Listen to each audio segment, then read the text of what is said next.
Hello, my finest friends. Welcome to another retro RHLSTP. This is a doozy.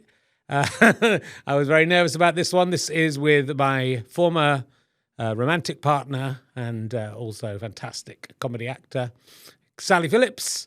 We had a little history. It was quite cathartic to get this out and talk to her and find out we still kind of liked each other and didn't blame each other too much, and both of us got to apologise. I recommend it. Maybe 20 or 30 years after the relationship is the best time to do that, but it made for an electric atmosphere, I have to say. If you enjoy these podcasts, we're putting out the full video on YouTube for free. We're repeating it, of course, as an audio as well. Please tell your friends about the podcast, and you can support us at gofasterstripe.com/badges if you want to give us a small amount of money every month to help us afford to film and help us afford to put all this together. Keep this thing going. We've been going many, many years. It would be nice to carry on in the face of stiff competition from some youngsters and some big celebrities, but we're still here. First, original and best. Sit back, relax, and enjoy me being made to squirm by my former partner, Sally Phillips. Ladies and gentlemen, welcome to the Leicester Square Theatre. Please welcome a man who wants to express his profound grief at the death of Queen Elizabeth II, like Greg's and everyone. It's Richard Herring!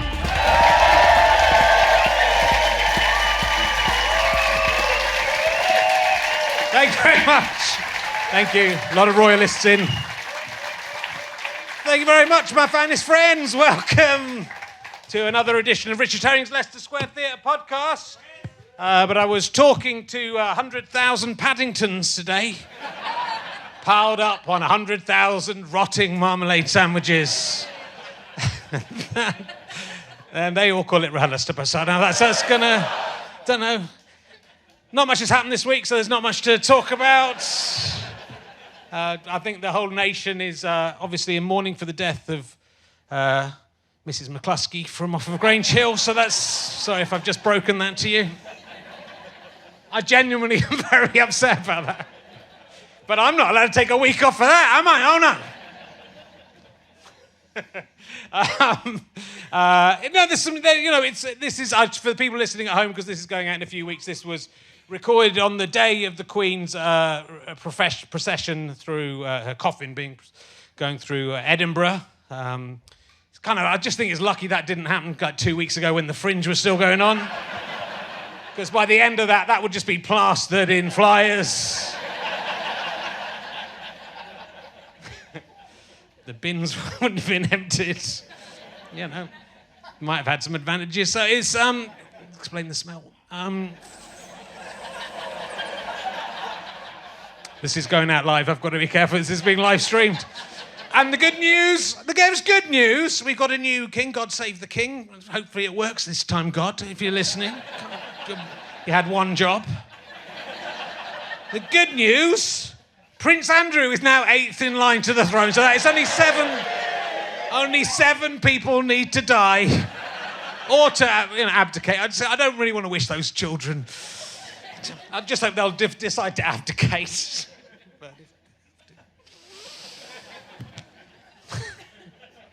Someone was arrested today for shouting at Prince Andrew. Weird, isn't it? That's what they'll arrest you for and what they let go. Isn't it? It's weird. It's weird, isn't it? But, you know, he was probably very upset by that shouting. So anyway, look, we're going to crack. Hey, look, I'll do some... I was just going to advertise other things rather than risk cancelling myself. Twitch of Fun is back. You can watch Twitch of Fun on Thursday nights at 8 p.m. Also on YouTube. It's really good. I'm really excellent at ventriloquism. Don't know if that's something to be proud of. Do come and say RHLSTP live. richardherring.com/RHLSTP. And I've got a new book coming out soon. I don't know if you've heard about this. I lost a testicle last year. Don't know if you heard about it. There's a book all about that. Look, I'm very excited and only slightly scared about this week's guest. We have had a lovely catch-up backstage, and some tears have been shed. My guest this week is probably best known. There's a lot of things I could have chosen, but I think have to go. She's best known as the girl who smelled a spam from the TV seminal sketch show still celebrated today. Fist of Fun. Will you please welcome the incredible Sally Phillips, ladies and gentlemen. The most Sally Phillips. Sally Phillips. Spamu. Come in. Sit down. Hello.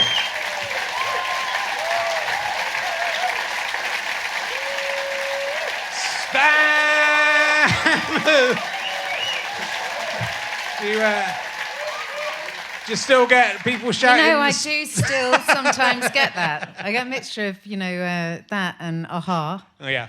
Yeah. I think and more come the fuck on, Bridget. There's a few of them now. But yeah, there's spam-oo was the first thing I had shouted at me in the street, apart from your shit. We tried to revive the girl who smelt a spam do you remember that, for a sketch we did at the O2, the Apollo? I completely forgot that, but that was a terrible disaster. It was. It was just absolutely awful. And I just had a baby. Right. And I remember, I remember there were all the male comics in the dressing room, and I had a baby. Right. And I was feeling really not ready to be there. The baby was too young. I just remember pushing it into Milton Jones's arms, going out, being insulted about smelling of spam, and then leaving again, taking my baby, going quickly home before anyone could shout spam at me. But the audience completely nonplussed. It was like 3,000 people. Nobody recognised what we were doing at all. No. It wasn't a return of a favourite. It's like they didn't even know what spam was anymore. Never have I felt so old. Though I was reading that your first TV job, I don't know if this was actually for Fist of Fun, was on Alas, Smith and Jones? Yeah, it was. With Mel Smith. It was. My very first paid job, which was only a few weeks before doing Fist of Fun. I was in bed. I got two sketches for Smith and Jones. The first one was The Borrowers, and it required a near-naked couple to roll around on a double bed, reach for a condom, and find the borrowers, i.e. Mel and Griff had taken it. This was the 90s. And the other, that was me. I remember being quite excited because I got some new underwear for free. And the other one was, I was in bed with Mel Smith. It started on Mel, and he was like, "I'm terribly sorry, love. This has never happened to me before. It must have been the drink." And then it panned over to me covered in vomit, which was vegetable soup, nice. To which I was, it turned out, allergic. So I swelled up and had to lie in London Television Centre backstage for a couple of hours before I could open my eyes enough to see to go home. Oh my God. Do you think they'd mix something else in with the vegetable soup? Have you never been covered in vegetable soup before? I hadn't, no. Wow, no. There we go. And you have? No. Tell me. I probably have. I mean, we've done a lot of terrible things. Chunky showers. I was good. The other possibility for the thing I was going to introduce you by was that you were Benedetta in the life of a lesbian nun in the Renaissance Italy. I was. Yeah. That was a one-woman show that I co-wrote, in which it was based on a true... You weren't there. I was a student at the time. Which was based on the true story of a young nun. Well, her family gave her to a cut-price convent, and she sort of put up with it until she was about 22, and then she started, clearly sort of an actress of some kind, started faking visions and learnt to throw her voice and pretended to commune with angels. Right. And used this power to pretend to be male angels and seduce a younger nun. And so I did this thing. I played all 50 nuns. But Paul Verhoeven has just done Benedetta, the erotic film. It just came out last year. It was at Cannes. So it was nothing like that. Didn't you use real blood in this? The stage manager... stage manager, I said... Because I was having to mime everything. It was that time, and also we were poor. And I said, "Can I have real blood for the?" She faked her own stigmata in the, when the Pope came, and Stevie went off to the abattoir and got lamb's blood, and I ran backstage in the dress rehearsal and tipped this vat of stuff all over me. It was absolutely disgusting. I was a vegetarian at the time. Yeah. Yeah. Yeah. So you spent most of your career just being covered in various different... Covered in various different fluids, things. yeah. Fair enough. But that was the name of being serious. So what was it that... Because you were doing... When I met you in kind of the early 90s in London, really, wasn't it? Because we were both at the same university, but not at the same time. You were sort of doing quite a lot of serious drama. I remember. So I wanted to be in Théâtre de Complicité. And I was in a sub-Théâtre de Complicité touring company, which used to do French A-level texts and tour around the country trying to persuade schools to come and visit. And often would perform to very few people. And I remember us doing a show, I think it was at the Turtle Key Arts in Fulham, and you coming. All right. I don't know why, because anyway. I was studying it for A-level. Studying it for A-level. And it was very, I think it was 3, or maybe it was Bellamy. Anyway, it was, I think it was 3 of Guy de Maupassant's characters torture him for his unfair treatment of them as he's dying of syphilis. Yes. And it was very serious. Very serious. Very good. And he just laughed and laughed his way and promptly asked me to be in his Edinburgh show, Roll Rasputin, a comedy biography of Rasputin the monk, set to the words and lyrics of Boney M. Yeah. And so then I would go Edinburgh, because I was already going up to Edinburgh, so all my expenses were paid, right? So I would torture Guy de Maupassant. I was actually playing a prostitute who died of syphilis herself. Yeah. It was very touching and challenging.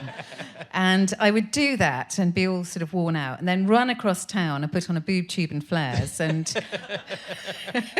on like a tiny stage. Probably about the size of between these two chairs was the size probably. of the stage. And I played Damien, didn't I? Yes, basically. Serovich. And I did... Yeah, Damien from The Omen. Yeah. It was about, it was ahead of its time. It was ahead of its time. It was the first jukebox musical. It was. It was really good. Yeah, and it was very good. It was really, really good. The William Cook, who wrote for The Guardian, loved it, and he was on the Perrier panel that year, and he was really bigging it up. And then the Perrier panel came on a Monday, and were literally the only people in the audience, and they just usually did really well and went very well, and we played to utter silence. And did not get nominated for the Perrier Award. I owe you a lot, though, actually. That musical actually started my career. Right. Because I could not get an agent to come and see me die of syphilis for love nor money. I would send all these pictures of myself with, like, P.S., I cartwheel. Can do 7 accents and cartwheel. Also can wear corset, no problem. And then it was sort of frustrating because I did nothing really in Ra Rasputin. Oh, I think you were... I literally wore a boob tube and flares. That was it. By the way, it was the 90s, as we've established. And and I got an agent straight away from that.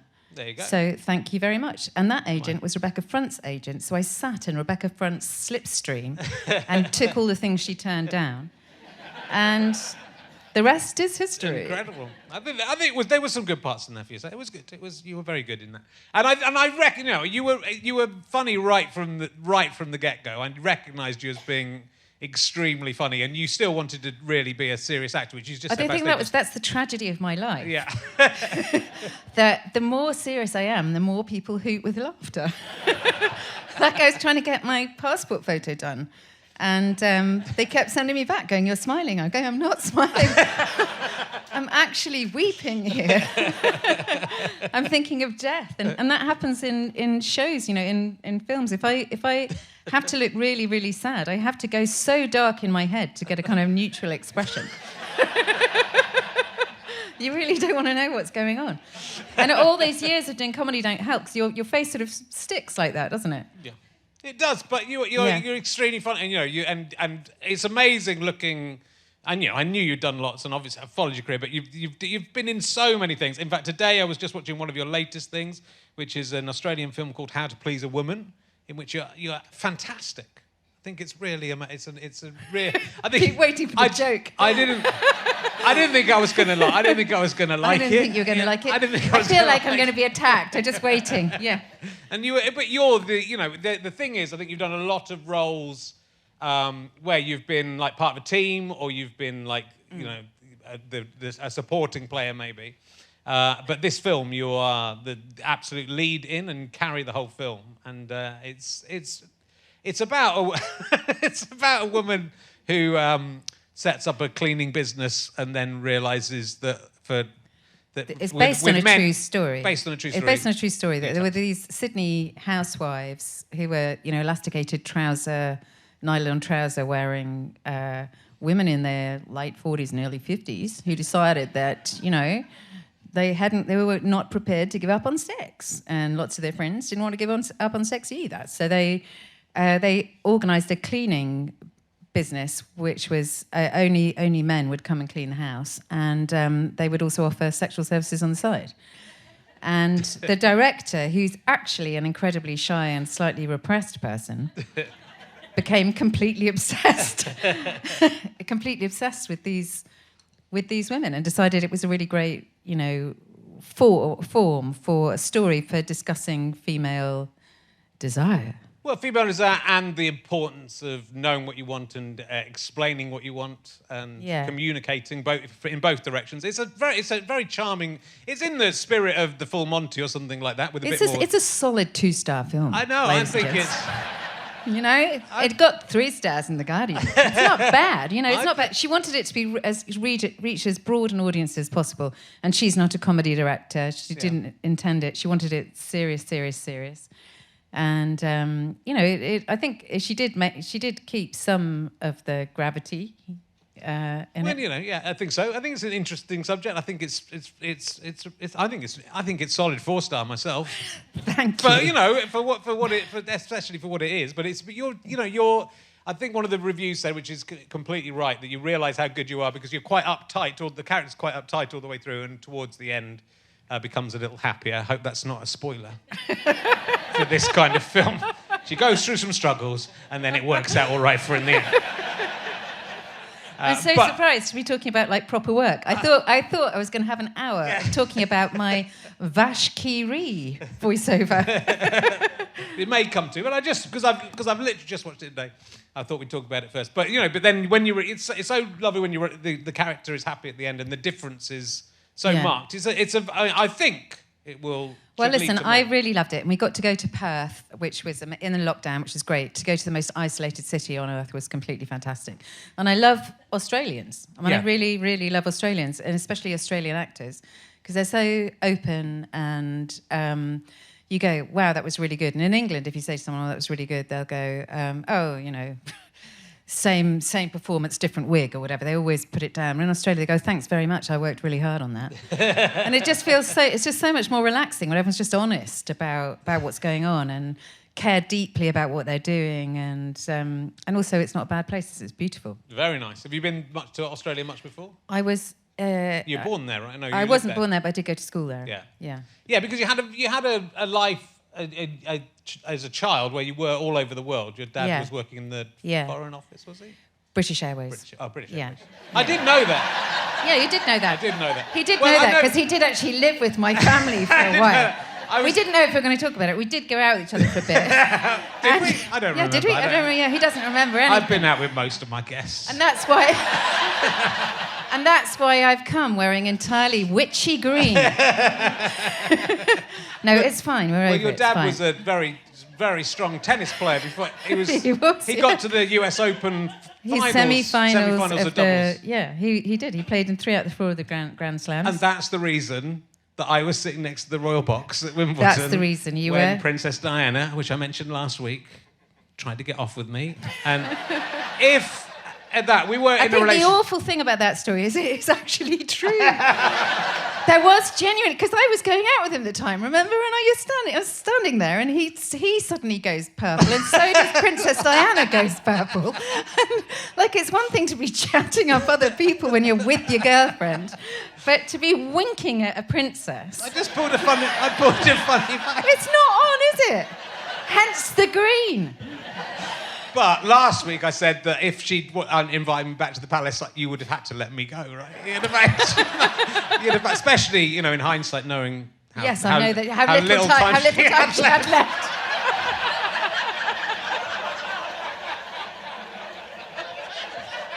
You'd want her to experience that. Just one one moment of happiness in a terrible life. Terribly miserable life. You could have had a three-way with Dodi. He too had he didn't have long to go, so that would have been... You're a generous man. So let's talk. Well, seeing we brought it up, let's briefly talk about... Okay, let's just clear the air. I'm truly sorry.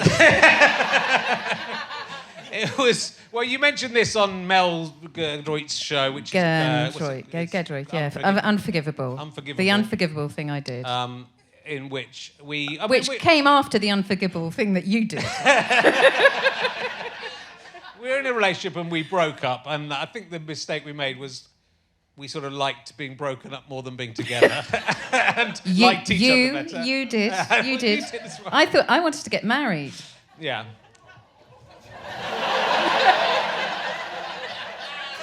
Well, in hindsight, I wish we'd married. We could have had a family. No, Could have got that out of the way, and I could have been shagging loads of people now. So the joke's on me. His mother wrote to me, or his father wrote to me. Yeah. You love my mum and dad more than me. I did. Yeah, maybe I did. And your lovely sister with her gorgeous kids. Yeah. And they all played the tuba. Did they all play the tuba? They played one of them played the trumpet. I feel like... And they lived next door. His sister and his mum and dad lived next door in Cheddar, and it was just a really nice setup. And his mum grew amazing tomatoes that just were wonderful. She loved my mum and dad more than she loved me. Which, again, I'm now the same age as my dad was then. So yeah. And you were about to go into... I'm basically him. You were about to go into your leather trouser wearing phase, so I'm really, really glad I missed that. That was only fun stage. It's interesting what different things we remember. I was just gonna... The fact that a trumpet becomes a tuba is probably indicative. That's good, right? Yeah, it is. I hope it applies in all directions. So it's... But we did a show together after we weren't off. I thought this was why it was such a nightmare, right?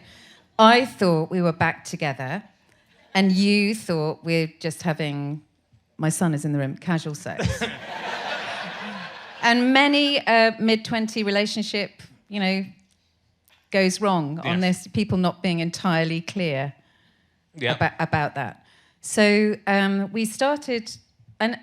And I think I didn't realise straight away, but that show, Richard Herring is All Man, was really an explanation of why you couldn't have a long-term relationship. But I didn't really realise that because it was sort of coming in bits. The sketches, I didn't really understand that it was partly about why you could not be with me. And I had to be the wisdom character, didn't I? And didn't I have to... Well, I don't remember. Tell you couldn't be with Mrs. Stimpy. There's Mrs. Rimpy. Have to go, no, you'll spread your wild oats. So it was a bit, it turned it, but once I thought that was you saying that, Sally. I didn't understand it was a character. Yeah. And so the thing I'm truly sorry for, Richard, and I'm being witnessed here, that we started doing this thing and Richard was by this stage seeing someone else, and it was just, I went a bit bonkers. And at the time, I was doing a show with Arthur Smith's Hamlet, and Arthur hadn't written it. So I rang Richard from Bath, went, listen, we're on to... for example, Arthur said, Sally, at this point, there'll be a point where you play the piano. And I go, I can't play the piano. He goes, yeah, you can, Sally. You can do anything you want. You went to Wickham Abbey, for God's sake. You can play the piano. And there was genuinely a bit where I just try and play the piano, not having any idea how to play the piano. And I rang Rich and I said, listen, I've got to be Ophelia and there's nothing to say. Can I say that, Hamlet has just dumped me because he's got a show coming out on BBC Two and he wants to sow his wild oats? Which had been...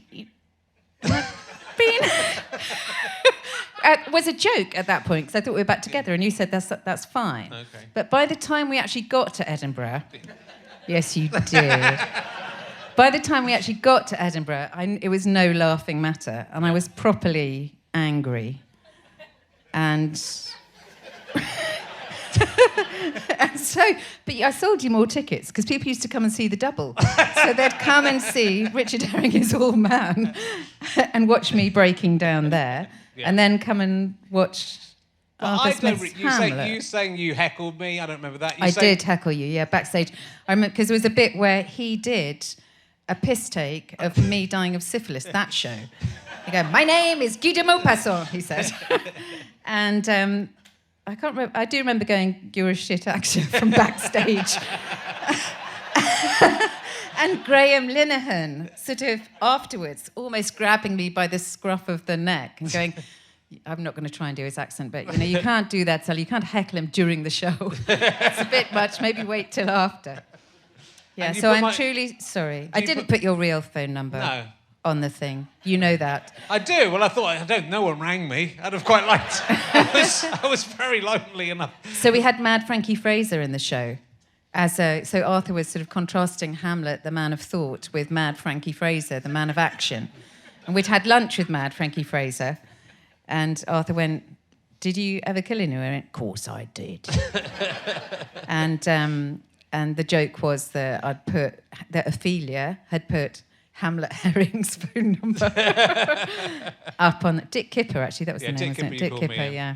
Anyway, I'm really sorry. It's all right. I went to see. I'm genuinely sorry. I went to see the show and I did enjoy it, but because I. Well, it transferred to the West End. It was quite good. But I'm a huge fan of Arthur Smith as well as yours, and so there's part of me that was quite flattered. You were more of a fan of Arthur Smith. But I was quite flattered to be in his show. But I think it was quite damaging and not very nice. Quite a damaging thing to happen. And I'm really sorry. To both sorry. of us, though, so I'm very sorry as well. It's okay, I forgive you. I absolutely forgive you because you're a terrific woman. And I'd say stop here. I made a terrible. And I would like to propose to you now. I'll just let fuck it. It's weird getting older, isn't it? Because these things are so big. They feel so big in your life. But we were 24, 22. Yeah. We were children, especially me. I was especially a child, so you dodged a bullet, I think. Straight back at you. Anyway, I've got my lovely son here, so it all worked out fine. Ollie, where are you? Yeah. There. That's Ollie's just turned 18. Yeah. It's all right for you to say my kids are dicks. It's been looking after them all weekend. And my cousin Connor's here. Can I say hello to Connor? Connor?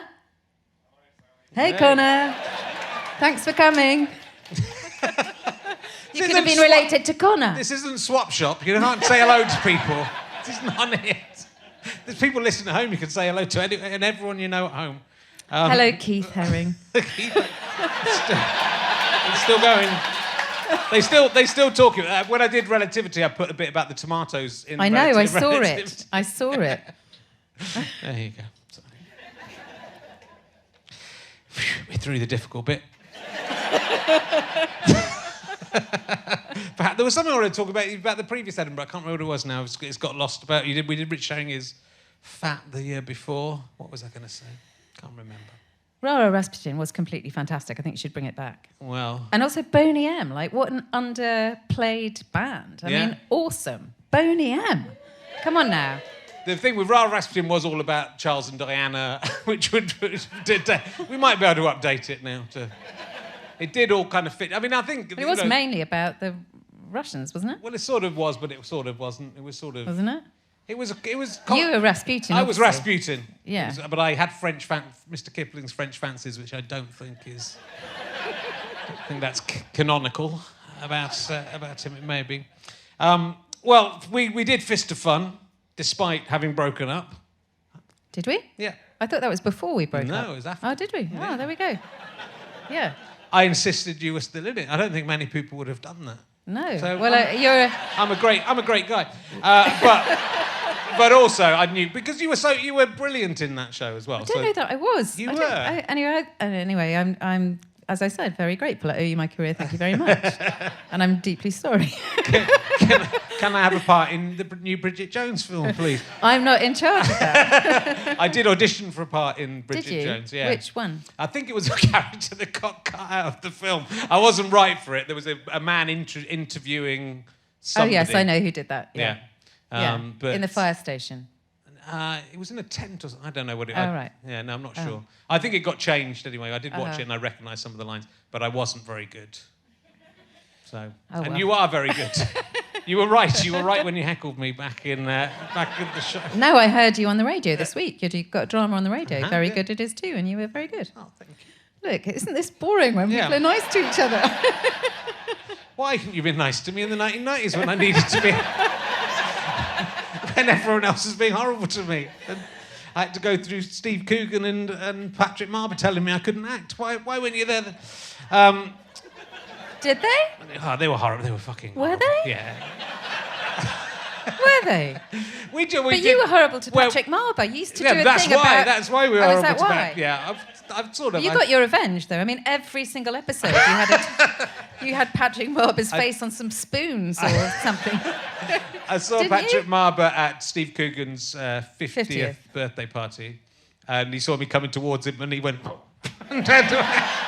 He was talking to David Baddiel, and I said, "Oh, hi." He said, "Oh," and then I said, "Oh, you still cross about that?" I said, "Yes." He was quite upset, but I apologised to him. But they were not. We did a show called The Dumb Show. That was the first show we did, which should have been amazing. It was Steve Coogan, Patrick Marber, Stewart, Simon Munnery as a kind of wild genius. Card, and me, and we tried to reinvent the sketch show, but people weren't ready for it, and I think they just thought we would write all the sketches and they'd do all the sketches. It didn't. But didn't you write on the hour? We did, yeah. I mean, that's seminal. It is.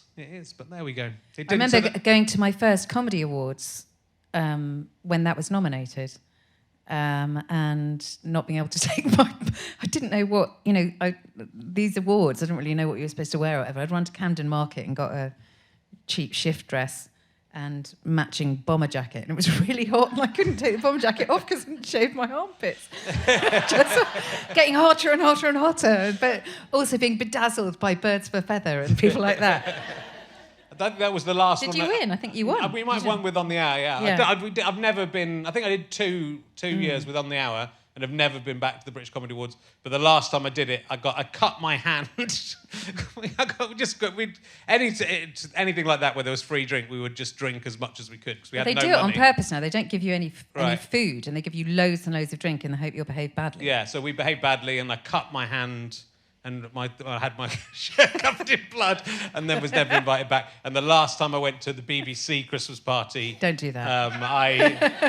I got so drunk that I got Stephen Moffat, the writer of Press Gang and Doctor Who and Sherlock. The entire time we were going out, he had a pinboard above his bed with a big picture of Julia Sawala on it. Right? And I had to say, could you put a photo of me up there? It's not true. Big Julia, tiny me. It's true. It is true. It's true. In the show. It's true. And then guess who we went out with after Catherine Shepherd? Julia Sawala. Well done. Thank Congratulations. You. Again, careful what you wish for, Sally. That's... How many more actresses did I have to go out with before I learned my lesson? We started climbing up the Christmas tree. I think there was a... Beg your pardon, what are you talking about at the now? BBC Christmas party. Oh, right. We started... I think it was a staircase behind the Christmas tree, and I crawled up it, and Stephen Moffat was crawling up behind me, and then I never got invited to the BBC Christmas party again either. But he did all right, didn't he? Yeah, Stephen Moffat, yeah. He I just was married to Dexter Fletcher in something. Oh, yeah? How's he doing? Film. Yeah, he's lovely. Yeah. He's so nice. In fact, we did talk about you and Julia. She once called me Dexter when we're having sex.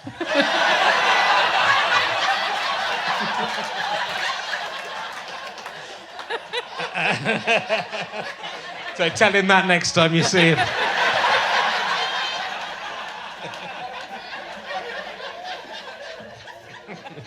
It's a great relationship, so it was good. It's good. Went well. Let's talk about you. Or not, I'm easy. This is what the people wanted. But another thing I was nearly going to introduce you by, which is what I introduced Simon Pegg by when he went as my... 6 pairs of pants. 6 pairs of pants. Yeah. Can you remember all the people in 6 pairs of pants? Yes. Yes, I can. Can you? Well, Simon Pegg. Yeah, I gave you Jessica Hines. Yeah. Katie Carmichael. Yeah. Neil Malarkey. He was. And Well done. Simon Schatzberger. Wow. Did better. Of course I can. We did. I don't think Peg could do it. I don't think Peg remembered them all.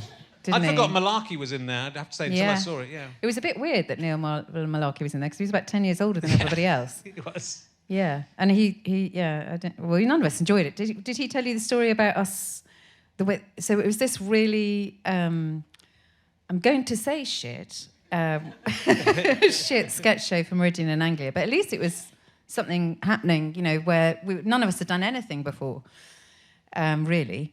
And... but it was incredibly cheap. So they had us staying one night in Truck World for £5 a night. It was like a motel with famous truck bumpers up on the wall, and they had a blue comedian and a stripper in the bar. Oh, wow! And there was sticky trails along the Hessian walls, and moths stuck in the lamp. It was awful, really awful. Tell us about that, yeah. Yeah, but that's where Daisy, I can't remember what, Daisy and Tim, the characters from Spaced, originated there. Yeah, so it's all of these things are important, and hippies as well. Was that hippies after Smack the Pony? Was it Don't before? know, I can't pass. remember. Hippies is not as bad as they said at the time. I think Hippies suffered. I think it's really good. It's only one series, and it's written by Lynn Hannah Matthews. It was their first thing after Father Ted. And it really suffered from coming out a couple of months after Spaced. So it was shot in it was deliberately shot in a prosarch, BBC aquarium style sitcom to look like it was, look like a 60s thing. And Simon is the lead with Julian Rhind-Tutt playing sort of 60s hippies. Darren Boyd's in it, he's brilliant. I'm in it, I think I'm a bit average, to be honest, but they're fantastic, and it's really, really funny and stupid. But Space came out before and just turned everything on its head, because you had Edgar Wright doing cinematic shots for the first time. So up till that point, really, you'd do your funny stuff and the camera would catch you doing it. Whereas this was, you were having to do your comedy stuff. The camera took precedence and made everything else look really old. Yeah. And so, sorry, I'm being sort of quite boring. No, but good. but but it's not as bad as they say. And of course, Smack the Pony and I'm Alan Partridge. It was like, that was a pretty fantastic period of time where you were getting to do that. Yeah, well, it's weird, isn't it? Because we were, like, you and I and our gang, we were getting thumped a bit by the world, but at the same time, we was just so arrogant. I didn't realise that it wasn't going to carry on getting better. So, I'd seen you and Stu in your sketch meetings shouting at Sarah Smith, going, no, we're not doing that, that's shit. We're not going to do it like that, it's going to be like this. No, it's like this, so we're going to resign, kind of thing. And so I was a bit like that in Smack the Pony. Right. So I was like, no, I'm not doing that, that's not funny, I'm not going to do it. And I remember some of my favourite sketches of Darren Boyd and I literally refusing to do what's on the page. And Victoria Pyle just giving up with us, like sort of, 3-year-olds going, okay, well, what do you want to do then? You've got 10 minutes, got to think of something else. And sketches like, there's one where he and I are in a bar and I say, what music do you like? And he says, oh, I like that one, and then he just sings an entire song. And that was born out of us going, I absolutely refuse to do this terrible sketch that is there. And another one with getting a glass stuck to my face, sucking a glass onto my face and not be able to get it off, and running in high heels, things like that. They were, so, it was just incredible freedom, and freedom I've never had since. Yeah.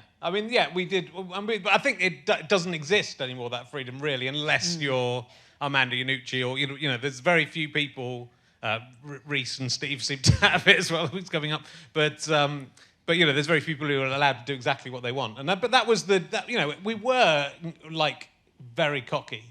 Yeah, we were. And rightly and wrongly. And so, but that's you know, and there was that belief, and it was a gang of people, and certainly for those sort of 5 or 6 years, it sort of... But it was formative, wasn't it? So you sharpen each other's humour, so you do get better. Of course. And as you get older, you become more isolated, and then you're much easier to spook. So if someone goes, oh, I'm not sure about that, then I'm very quickly not sure about that too. Yeah. Whereas there's a gang of us, we go, no, this is good, is it? They go, yeah, it's great, it's brilliant, they're an idiot. It's true, that is true. And so, how did the Partridge part come up? And how did do you remember how you got that part, or is it? I remember I auditioned for it. Okay, that's it. I auditioned for it, yeah, and I'd written a radio drama for Radio 4, and I was recording that. Written it for John Fortune and Eleanor Bron. Wow.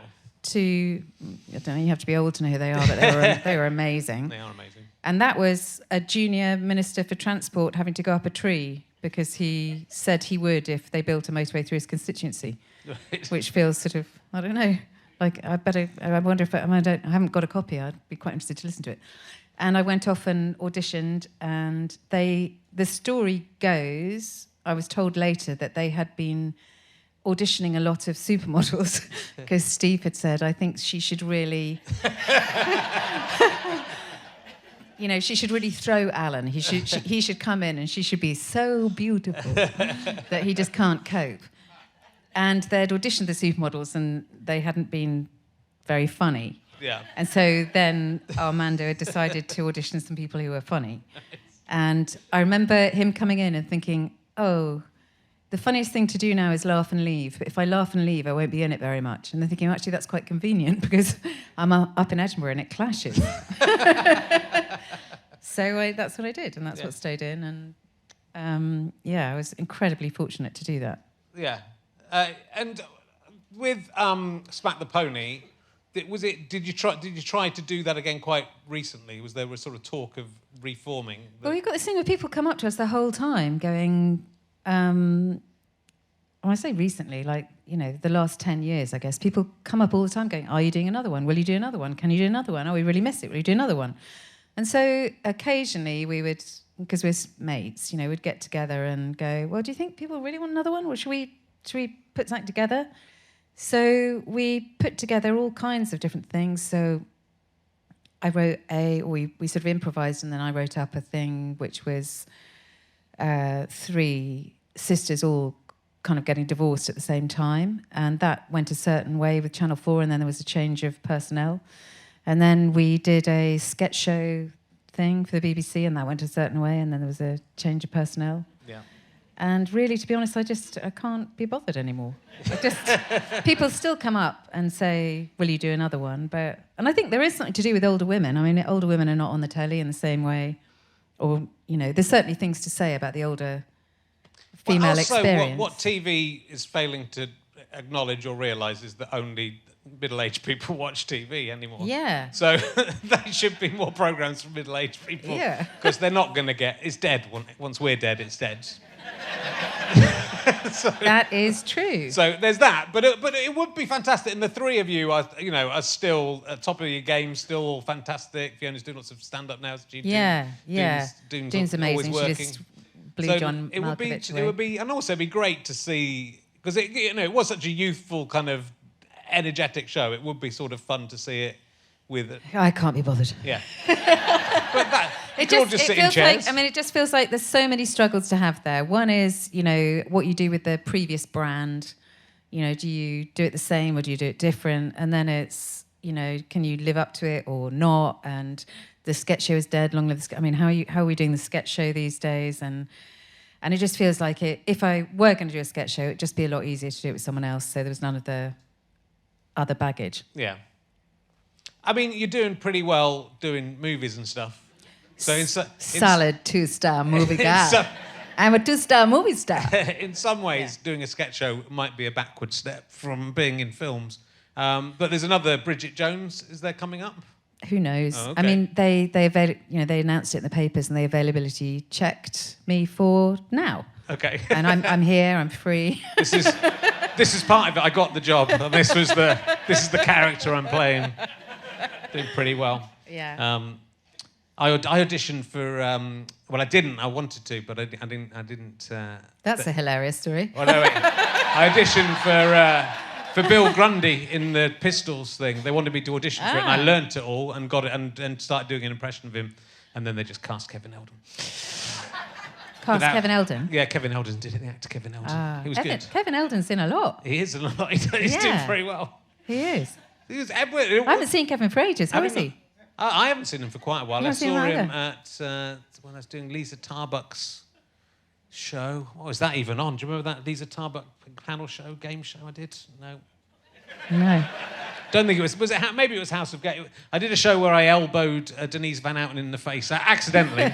I think it was the same show, but I got quite drunk, which is why I ended up elbowing Denise Van Outen in the face. Have you ever hurt a celebrity? Apart from accidentally? you. You've hurt me. Higher.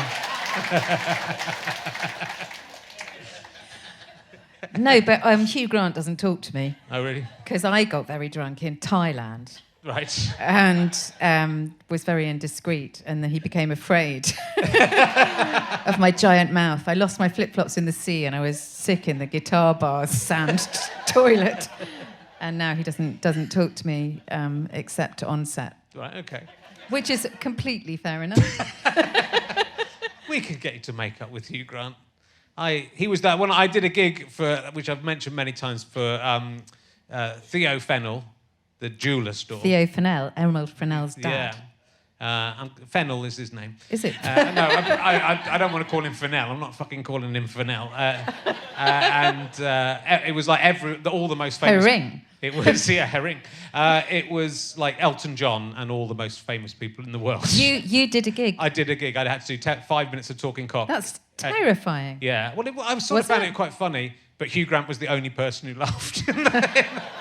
So I like Hugh Grant. But he started in comedy. Yeah. He had a triple act, and he called The Jockeys of Norfolk. That is correct. He doesn't talk about that much. Is this why he doesn't talk to you anymore? Do you remember that time he got sucked off by that prostitute? That's probably why he's not talking. Do you remember that? Do you remember? Who remembers that? Is that what you went in with? Do you remember that? What was that all about? Why were you getting sucked off by that? You can get sucked off by anyone. You're Hugh Grant. You don't have to pay a prostitute. Is that why? I didn't go off with that. No. You didn't go in that way. Well, you've done a lot of amazing shows. But the best one is Justin's House. Yes. Tell us about Justin's House. Well, Ollie. Yeah. Ollie, do you remember Mr Tumble? Yes. So when I had Ollie taught me sign language, Makaton. And the way we learnt that, Makaton is kind of baby British Sign Language, and you do it with alongside speech. So it's to give a visual prompt when people are learning to talk. And people with Down syndrome are brilliant visually, have great visual memories. So it really helps to give a visual prompt. And I did a course. Makaton stands for Margaret, Karen and Tony. Astonishing, right? Wow. And they used to charge you to do it, but I think they've had to back off on that because you can't, charge people to use a language. No. Or maybe you can, I don't know. But anyway, there's a brilliant programme on CBeebies called Mr... Is it called? Something Special? Something Special, yeah. And Justin Fletcher, who's a man... I had an Australian maternity nurse for one of my kids. She says he's got children's teeth. That's why the children like him. He's got baby teeth. He's got all his milk teeth. It's weird.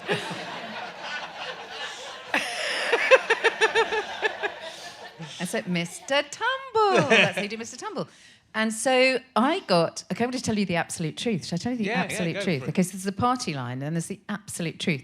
So the absolute truth is I get a call from my agent going, CBeebies are doing a learning day. I wonder if they can interview you. And I was like, oh, well, I'm at home quite a lot at that point. And I was like, yeah, okay. I mean, it's not going to take very long. I just turn up at White City, do that, and then leave. And I had absolutely boggle to say about anything. And I got trapped. I don't know if you ever get this, but I started saying how great Something Special was. And before I knew what had happened, I was, eulogizing. I was going, this is, it's the most amazing programme for inclusion. It's just profoundly touching. It's meant such a lot to my family, which it did mean a bit to our family, but maybe not as much as I made out.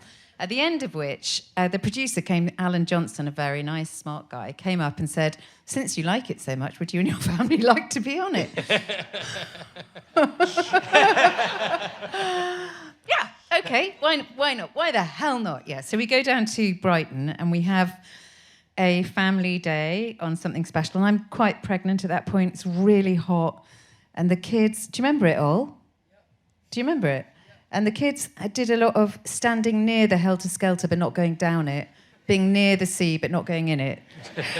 We went to the aquarium, and you, Ollie, all you wanted to do was get in the water with the turtles. And I was trying to keep you on the boat, and you're trying to dive in, and I'm trying to smile for the cameras with Ollie trying to go in the water. And a bit of a wrestling match going on. And then, anyway, that was such a huge success that he invited me onto Justin's house, where I got to play Wander Round. And I've never seen it, but apparently it has been screened 40,000 times. It's good. It's quite touching, that. Yeah. I mean, it's quite touching, because you're doing a sitcom, a live audience sitcom like we've done, but everyone's under 5. Yeah. And it's so sweet. They go crazy. I can sing a lot of the songs to you if you like. I can Can remember you? them. Yeah. Justin's house. That's about it. Robert the Row. Because when I watched CBeebies a lot especially when my daughter, not so much when my son, but when my daughter was young, I watched CBeebies all the time and fell in love with Rebecca from CBeebies. It was very complicated, but I would tweet about it all the time. I knew all the songs to everything. And Robert the Robot, that guy, tweeted me to say, "Hey, I'm Robert the Robot in real life." It's good, and I was really pleased. And the bloke who plays.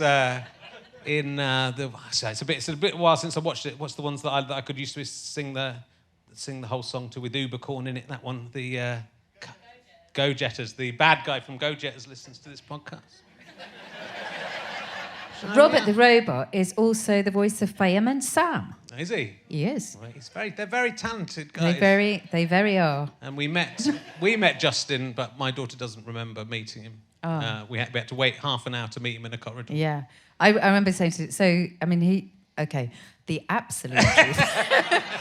Justin, I think it must be terrible. Yeah. Because special needs parents, we are quite entitled. So I think they're always coming up to him going, could you just open this primary school? It's only going to take 3 hours of your time. Could you just come and see this dying child? It's only going to take 48 hours of your time. Yeah.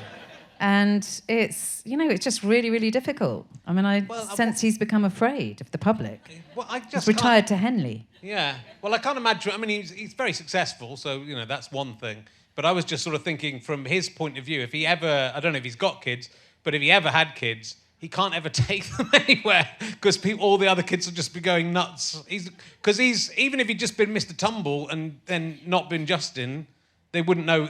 Kids can't tell the difference between the two. They think they're two different people. I mean, but if he can't walk down the street. What's interesting is that I really, as you may remember, or maybe you've wiped it from your memory, I really love clowns. I mean, I really actually love clowns. Is that why I had to dress up like a clown? Just going to leave that there. I remember you like proper clowns. Proper clowns. Proper clowns. Like I went to clown school, went to 3 different clown schools. So I tried to engage Justin on clowns. And he had, I would say, a near total ignorance. But then I saw him being interviewed a few years later, and he was, up to speed on who was who by then. But I think he was made a clown by CBeebies. So they forced him to be a clown. They forced him to be a clown. Yeah. And now he's pestered by special needs parents and has to live with his 9 Cadillacs in Henley and never go out. But you've done some great stuff for disability rights, and especially, obviously, around Down syndrome. So have you. I have, but... And that's how we began to make peace, ladies and gentlemen. Because you very bravely stood up. So Ricky Gervais made a comment about, I'm going to repopularise the word. Don't start this again. What? Am I not allowed? Do you want to talk about it? I'm going to repopularise the word mong. And that's not okay by our community. It's hurtful and, mong and retard, just not. All right, they're very, very hurtful and people aren't as sensitive to those words as they are to some other words, different groups. And you very bravely stood up to Ricky Gervais on Twitter and kind of went, that's not all right. And you got just destroyed by his 40 million Twitter followers. But I woke up that morning and our community, imagine my displeasure, ladies and gentlemen, to see my inbox full of Richard Herring is a hero. Oh my God. If I ever meet this man, I'm going to kiss his hand, I'm going to buy him a drink. What a brave man. I'm following him, I'm buying tickets for his next show. So... Well, I just said think about words before you use them, and then, and think, and because it was, I don't want to get Ricky Gervais fan, it was really horrible. Stuart's just been in trouble with, Stuart's just been very rude about Ricky Gervais, whether he's right or wrong is up for debate, but he's right. Though I'd love to get you on the podcast, Ricky, still, so do come on. But I just wrote a blog because I've been doing a lot of work with Scope, but just because I sort of fell into that accidentally. Really, there was no personal connection to it. But and that's partly why they loved you so much. But now I've only got one bollock, so does that count? No. Okay. It counts. Thank you, Ollie. I've always to be fair. I've been giving him biscuits and sweets and crisps backstage, so he's going to agree with anything I say. But it was I think in the end Ricky kind of backed off, though he didn't back off straight away. But he did send his people after me, but it was just a torrent for 3 days. My Twitter feed was going that fast, but if you stopped it, it was just people saying "you spastic, you mong." You got to go. Yeah, maybe this is still used as an insulting phrase if all the fans are just doing that. So you've really proved Ricky's point there that now that word has been. But anyway, so it was an unpleasant time. But you've done it. That's happened to me a bit now. Yeah. Mainly since the documentary, normally about these issues. Yeah. And Piers Morgan's got to set his foxes on me. And that's really funny for a day, and then really awful. Yeah. And who else? Yeah, Liam Gallagher. He had a go. I pulled him up on the R word. Okay. But it doesn't after the first time it's happened, it doesn't really bother you anymore. No, it doesn't. But obviously it's an important subject to talk about, and you've done a documentary about. We did a documentary together, didn't we? Yeah. It was quite good. Ollie got to meet lots of people with Down syndrome, which was great, because I think before we did the documentary, I never intended to put Ollie in it. But before we did the documentary, Ollie felt quite negatively about his Down syndrome. He would say, I don't like my Down syndrome, I finished with it. And then afterwards, we met all these amazing people, like Sarah Gordy and Tommy Jessup, and you could see that it was cool. Is that right? Yeah. Mum's right. And I could as well. I could as well. Yeah. Well, but it's important. It's important. It's great that you're in the public eye and able to, make these points and talk about it. I'm over it now. Good. Yeah. That's it. Job. I mean, he's 18 now. He's out on his own. Yeah, exactly. So it's fine. Good luck, Ollie. I think he's going to be all right. I mean, I've met him backstage, and he's. I think he's full of shandy and ready to party. We'll whisk through some other stuff before we finish off. But Veep is incredible, and you're incredible on Veep. Well, I'm just incredibly lucky. I got that. I mean, many people debts of thanks, or your whole career is just a series of accidents. But I got that because Rebecca Front is terrified of flying. So Armando had got that job for Rebecca, and she decided she didn't want to go to and from Baltimore, whereas I was basically born on a plane. I love flying. I'll go anywhere if anyone pays the plane flight. And she was a complete heroine of mine. Julia Louis-Dreyfus is just one of the most brilliant comedy actors of all time, of either gender. And lucky me. I got to go and was a bit worried because I had to improvise I had to be Finnish, and I didn't know, I'd never been to Finland, didn't speak Finnish, and didn't know anything about, I'd say, politics in general. Not just Finnish politics and not just US politics, but all politics. And I was really worried. I read loads of books and I watched all of Borgen and I stalked the previous 5 Finnish prime ministers on Twitter.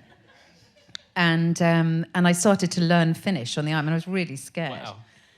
And and then it was fine. And we had really great chemistry and really made each other laugh. And so it's, really amazing life experience. What do the people of Finland think of your performance? Well, at the beginning they were like, oh, her accent's really dreadful. But it wasn't really dreadful. I don't think it was really dreadful. I think it was all right. All the Swedes thought it was brilliant. So I think if you're Finnish, it was not good enough. But if you were from anywhere else, it was fine. I mean, you're good at languages, but Finnish is like no other language in the world, is it? It is, and also 60% of the Finns, I think it's 60%, speak Swedish. Okay. And so I was like, well, surely you can be slightly Swedish if they speak Swedish. But I've recently discovered they speak Swedish with a kind of Finnish accent. Okay. So it's all about rolling your R's. Okay. There seemed to be a lot of K's in Finnish, as what I remember. Yeah. It might just have been... My show, Talking Cock, went to Finland. It was one of my favourite ones, because they did it, as far as I could tell, fairly true to the original. Sorry, they translated your play, Talking Cock, into Finnish. Into Finnish. You're kidding me. Danish, Swedish, French. The French one's done really well. Might be coming back if there was any French listeners. There was talk of it coming back. They put out a DVD without telling me, and I had to sue them. But they're. So how do you say "talking cock" in Finnish? It's like something like. That's why maybe there's just in Talking Cock. I think it might be called. There's a lot that's like prick spec. There's one called prick spec, which I think was in Sweden. They changed the titles, but some of them just completely changed. I think it's the Danish one. I went with my director, Jeremy Herring, who's an incredibly successful director now and works in proper theatre, but did some of my early plays and directed Talking Cock. And they'd completely changed the whole thing and put songs in it. And there was a song which was, and it was like to the tune, so there was an Eminem one, and then there was one to the tune of Send in the Clowns, and it was really serious, right? He was singing something in Danish really seriously. And we were on the front row, because I don't know why they would. So I don't know why they put us, because absolutely nothing in the show was the same as I'd done. And we just really started uncontrollably laughing at this song, and everyone was like looking at us like this. And then after the show, we said, "What was that? Sending the Clowns song?" It was like I'd never, like at school when you. And not meant to laugh, and you're laughing so much, and it was like all the way through. Probably about 5 minutes. It took just like not being allowed to show that we were laughing. And then he said, "Oh yeah, that's a song. That's quite a serious song about date rape." But to be fair, that was so out of keeping with what my show was about, which was a celebration of nice people and nice men and women together. And so it was kind of. It was nice. It was fun though. I got to go all around Europe and see all these productions. Amazing. It was good. And Finland was very nice. Hello, Paula, if you're listening. I had a nice time in Finland. So this play, I'm really sorry I didn't see it. Was there a Talking Cock? There wasn't a Talking Cock in it. No, I didn't. It was more of a stand-up show that I suppose to play. But it was it was just it was all about the penis, and I've just written a book all about balls. So I've completed the set, though ironically, I don't have a complete set. What a legacy.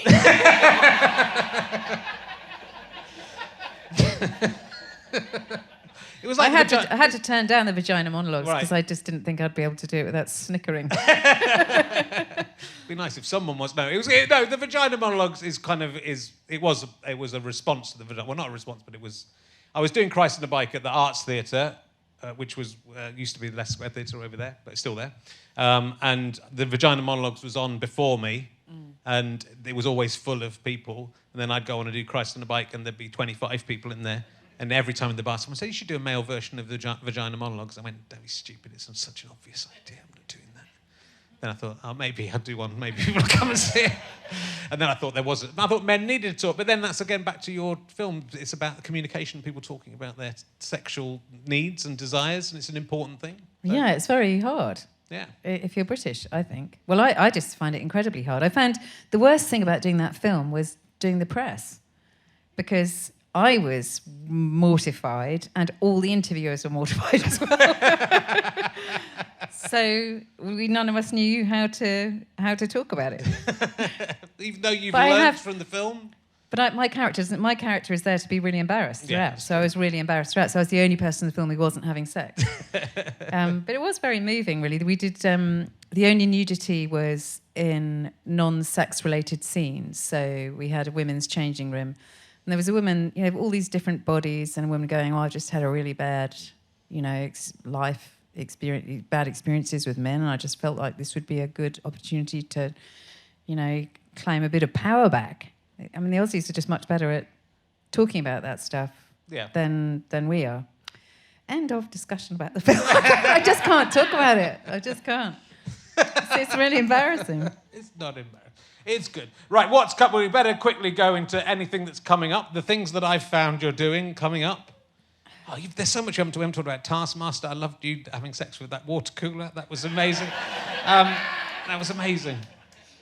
You were so good on Taskmaster. It's the banking on Mr Toad. I don't think that's happening. Okay.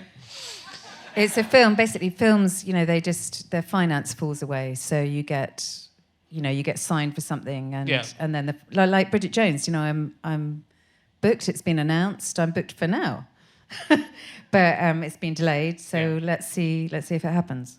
Well, what is happening? You've set up a production company with Ronnie Ancona. I have set up a production company with Ronnie Ancona called Captain Dolly, and we're a group of small companies. This is just very boring. No, it's not. A group of small companies, and we're hoping to make lots of low budget, high budget eventually, but we want to make some films, some comedy films. Our dream is, wouldn't it be lovely to have your own comic strip?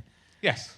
A gang of people who you thought were really funny. Just as we were talking about back in the 20s, a group to get really arrogant again with in old age, and just back each other up and get sharper. You get fewer and fewer opportunities to actually learn, I think. Yeah. So that would be great. There's so many talented people. I think that, and I think we were talking backstage about sort of improvised films, and I think there's so many comedians who are capable, and so many comedy actors who are capable of actually improvising good dialogue, which is obviously, as a writer, you're able to do. We're hoping to do quite a lot of international co-pros as well. So I've got a film with Sweden, which is great, which hopefully will go next year, and then one in Italy as well. So there are not that many low-budget comedy companies working with other countries. So I hope that will be a way of travelling.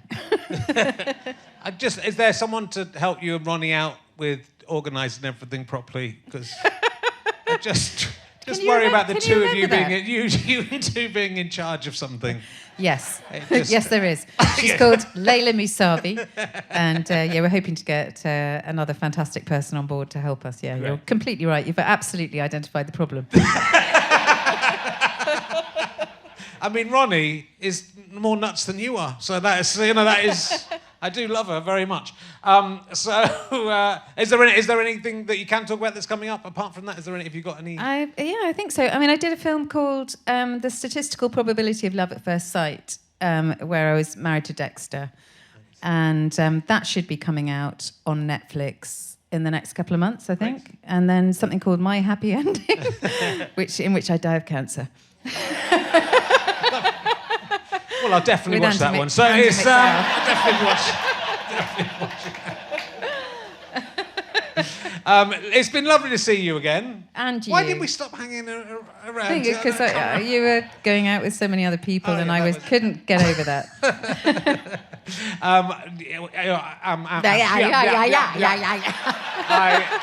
I love you, and thank you very much for coming on the show. Much.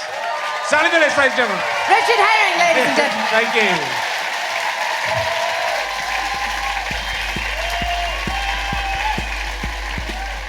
You have been listening to RHLSTP with me, Richard Herring, and my guest, Sally Phillips. Thank you to Scant Regard for providing this music. I'm indebted to my producer, Ben Walker. I'm indebted to Chris Evans, not that one, and all of the Go Faster Stripe team.